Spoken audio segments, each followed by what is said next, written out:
We all want something. More time, more money, more love, more freedom. The list is endless. But have you ever stopped to ask yourself, why? It seems like an obvious question. Of course we want these things. Who wouldn't want to be successful or fulfilled? But here's the real truth. Most people never take the time to understand the deeper reason behind what they want. They set goals, they write visions, they make plans, but they don't ask the foundational question, why do I want this in the first place? And that's where everything starts to unravel. When we lack a strong why, we default to chasing what everyone else is chasing. We take on goals that don't belong to us. We try to impress people we don't even know. We follow paths that feel crowded but end up empty. And then we wonder why, even when we win, we still feel unfulfilled. The problem isn't desire. Desire is powerful. It's what gets us out of bed in the morning, what keeps us going when everything around us says stop. The problem is direction. If you don't know what's fueling your desire, it will take you somewhere, but it might not be where you really want to go. Think about a rocket. The fuel isn't enough. The fuel needs to be aimed. A rocket without guidance is just a missile. That's how some people live. Filled with ambition, bursting with energy, but crashing into everything in sight because they've never stopped to align their direction with their why. So how do you start with why? You begin by listening to yourself. And that's harder than it sounds. We live in a world full of noise. Social media tells us we should want to be rich by 30. Culture tells us we need a perfect body and a perfect relationship. Our friends, our parents, our coworkers, even with the best intentions, flood our minds with expectations. And if we're not careful, we confuse those voices for our own. But your why doesn't shout, it whispers. It doesn't compete. It waits. It lives in the quiet moments, in the space between the tasks, the silence between the noise. Your real why is born from experience, from pain, from joy, from the moments that changed you, that broke you, that built you. It's rooted in your story. The challenge is not to find it. It's always been there. The challenge is to return to it, to uncover it, and to honor it with every decision you make. When you start with why, something shifts.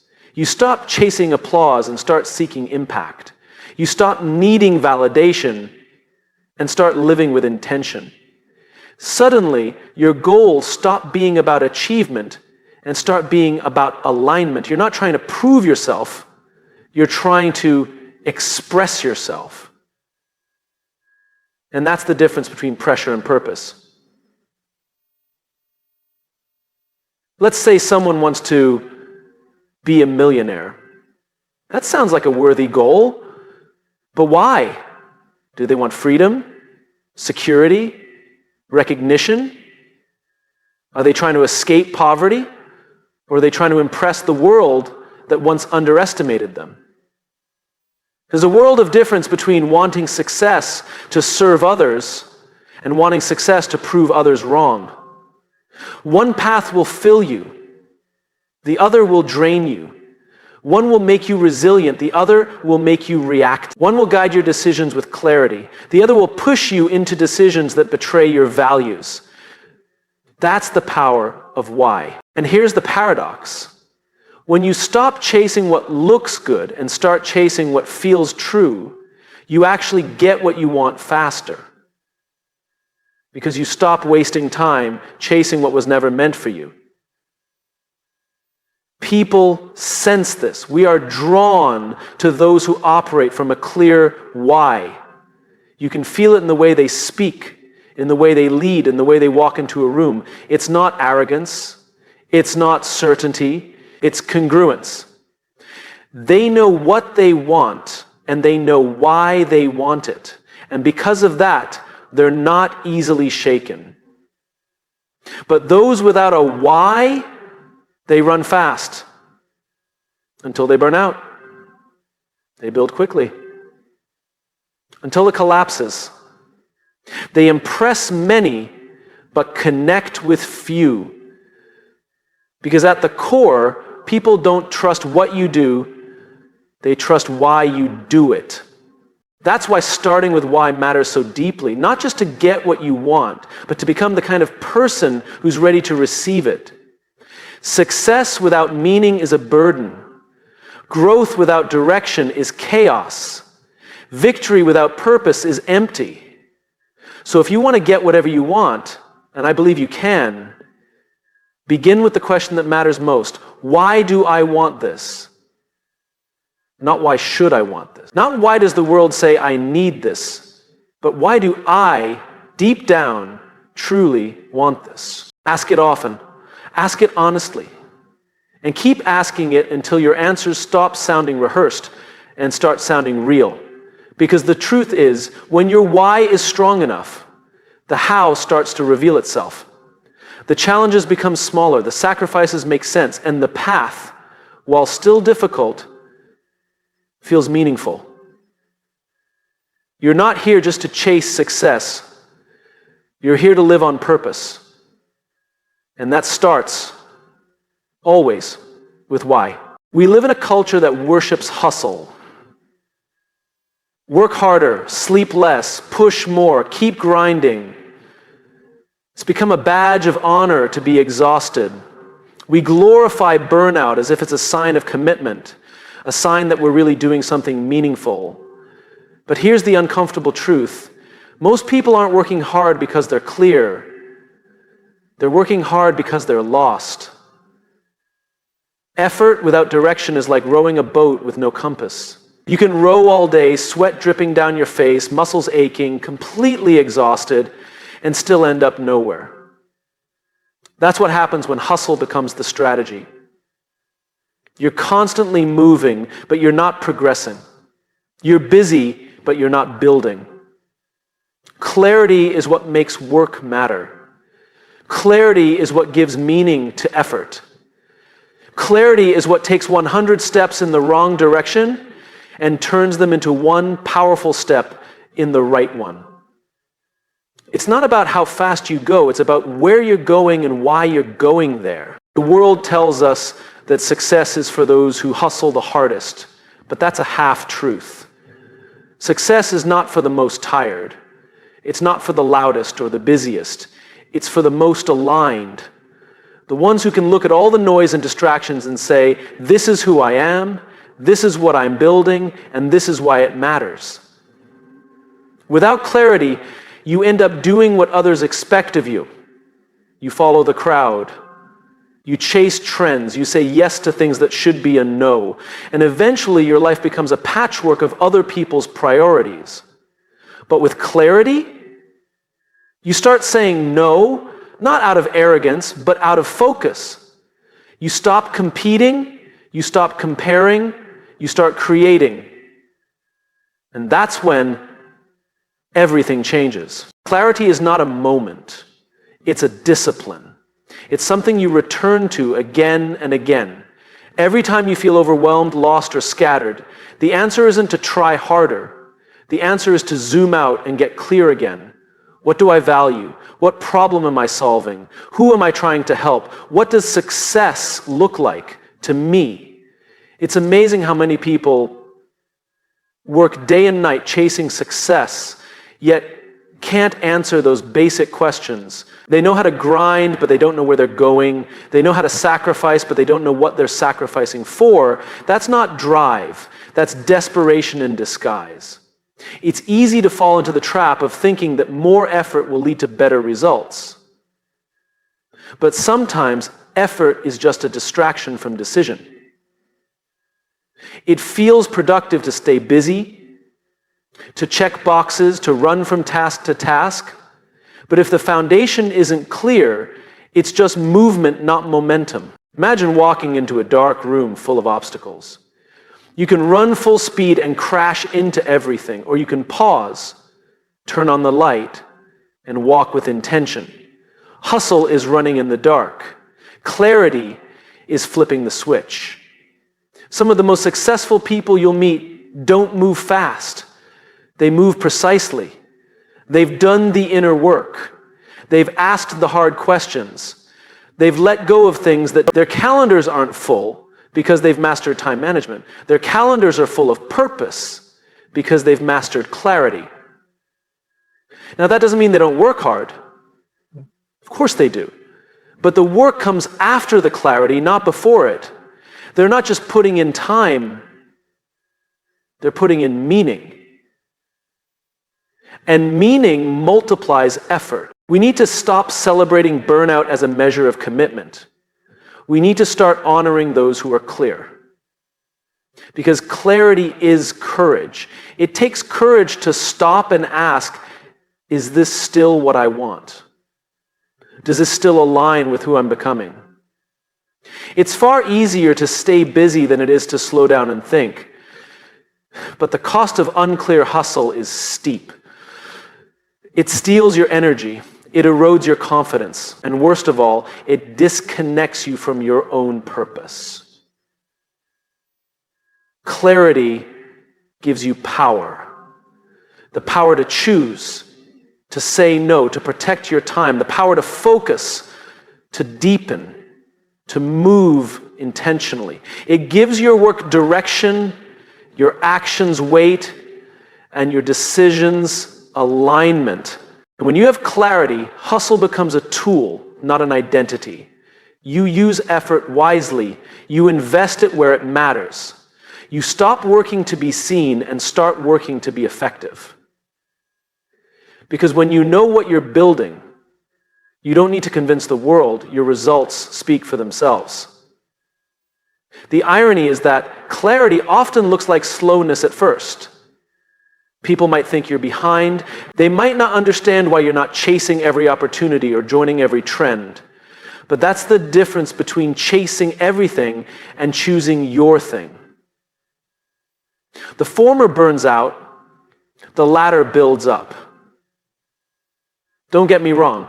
Hustle has its place. There will be seasons that demand more of you. There will be moments that stretch you.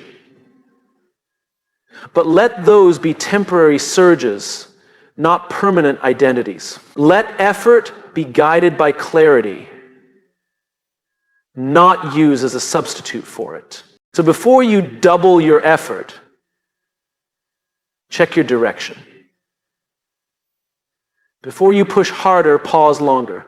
Before you hustle, get clear on what you want, on why it matters, on what you're willing to do and not do to get it. Because when you have clarity, you don't need to be the loudest in the room. You don't need to prove your worth through exhaustion. You simply show up, aligned and intentional, and let your clarity do the heavy lifting. Hustle runs on adrenaline. Clarity runs on purpose. And in the long run, purpose wins. There's a myth we've all been sold. The myth of the self-made person, the lone wolf, the solo genius who rises from nothing, armed with nothing but grit and talent. We love these stories because they're clean, they're dramatic. They make us believe that if we just work hard enough, we'll win. But the truth is, no one gets what they want alone. Behind every great success is a web of relationships, mentors, friends, believers, challengers, advocates, people who saw something before the world did. People who opened doors, asked the right questions, or simply stood beside someone in the hard moments. Relationships aren't the reward for success, they're the foundation for it. We've been conditioned to believe that asking for help is weakness, that needing others means we're not strong enough. But the opposite is true. Strength is knowing you can't do it alone. Strength is building a circle around you that reflects what you stand for and amplifies it. In a world that often celebrates independence, interdependence is the real superpower. Because here's what most people miss. Relationships are leverage. The right relationship can accelerate your growth in ways that effort alone never could. A conversation can unlock a breakthrough. A single introduction can change the trajectory of your entire path. One person believing in you at the right moment can be the difference between quitting and continuing. It's not just about who you know, it's about who knows you and what you stand for.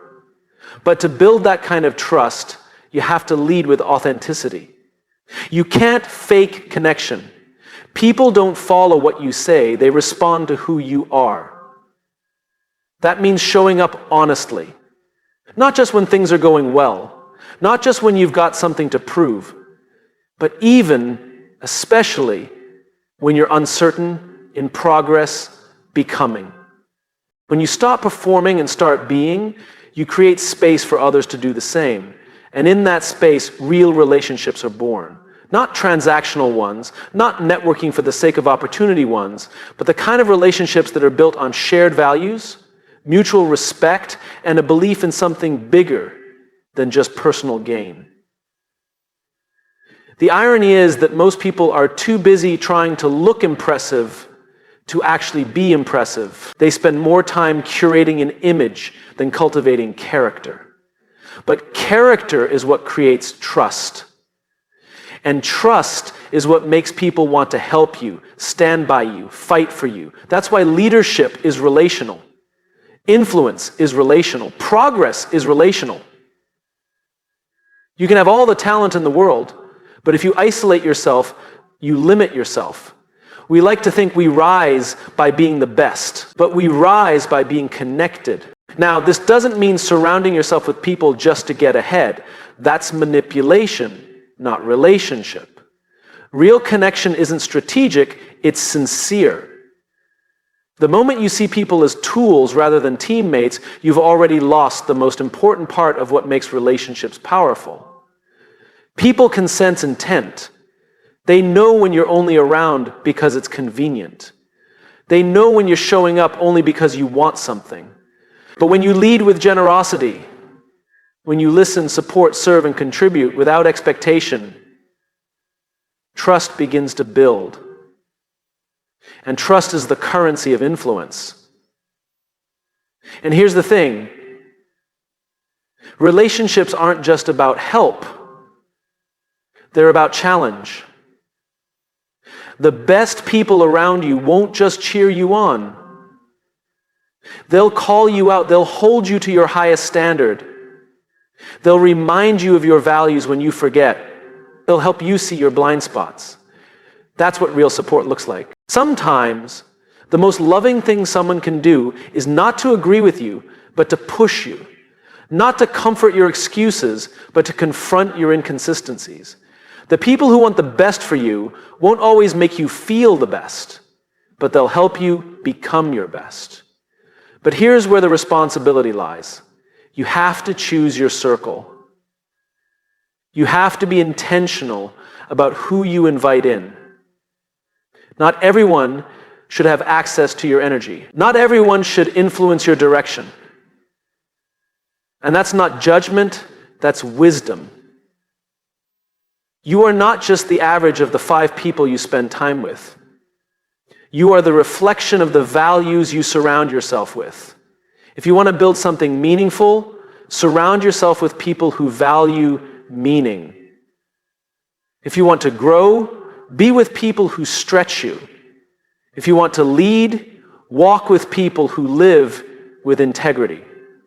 Because relationships don't just shape your path, they shape your character. They reflect and reinforce who you're becoming. This is why listening matters. Not just hearing, but really listening. Not just to respond, but to understand. When you listen, you create trust. When you listen, you learn. And when you listen, you lead, not with answers, but with empathy. Empathy is what builds bridges, is what allows people to feel seen, heard, and valued. And when people feel seen, they lean in, they give more, they believe deeper.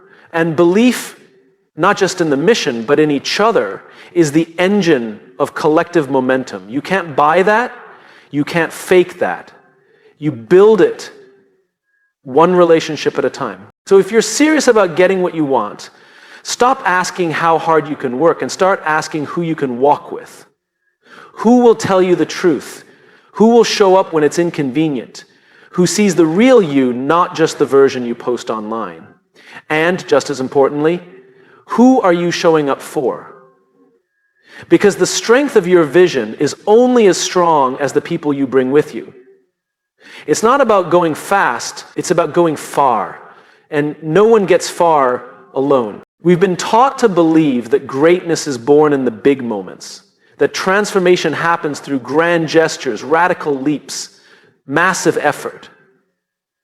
We wait for breakthroughs, for turning points, for dramatic before and after stories. But that's not how real change works. That's not how you actually get what you want. We're so drawn to intensity. The all-nighter, the crash diet, the 30-day challenge, the viral moment, the sprint. Why? Because it feels exciting. It feels like progress. But intensity doesn't last. It burns bright and fast, and then it burns out. The truth is much less glamorous.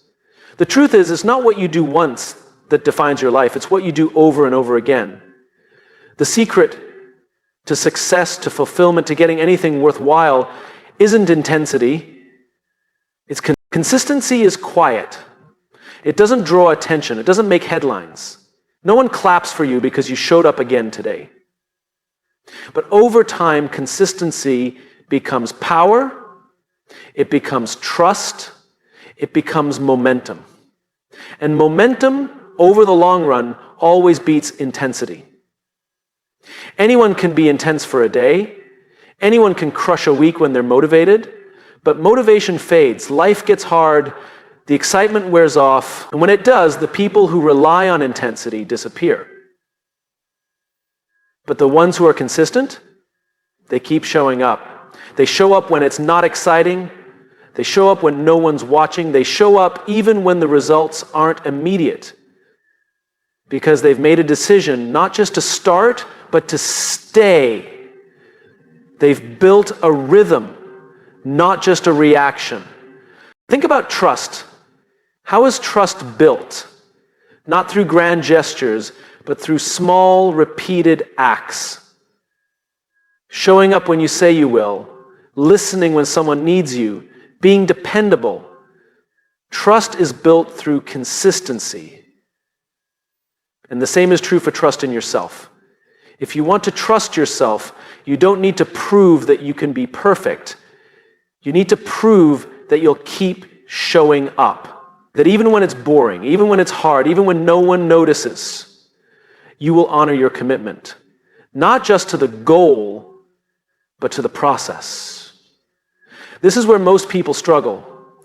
They fall in love with the idea of transformation, but they forget that transformation isn't a moment, it's a process. And the process isn't about heroic effort, it's about daily alignment.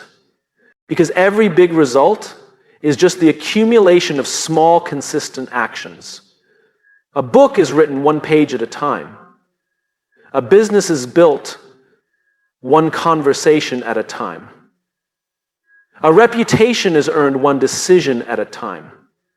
And if you look closely at anything impressive, anything that seems overnight, you'll find a foundation of consistency beneath it. But that kind of consistency doesn't come from discipline alone. It comes from clarity, from knowing why it matters. When you know why you're doing something, when it's connected to a deeper purpose, it's easier to stay in the game. Purpose fuels patience. Because without purpose, consistency feels like a chore, but with purpose, it becomes a practice, a way of being, a daily act of alignment. And that's where progress happens.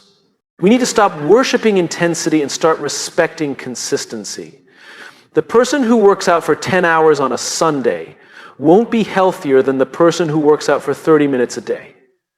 The person who meditates for 1 hour once a month won't have the clarity of someone who spends 5 minutes each morning in silence.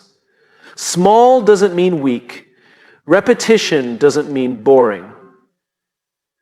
In fact, the most powerful habits in your life will often feel ordinary, but done consistently, they compound into something extraordinary.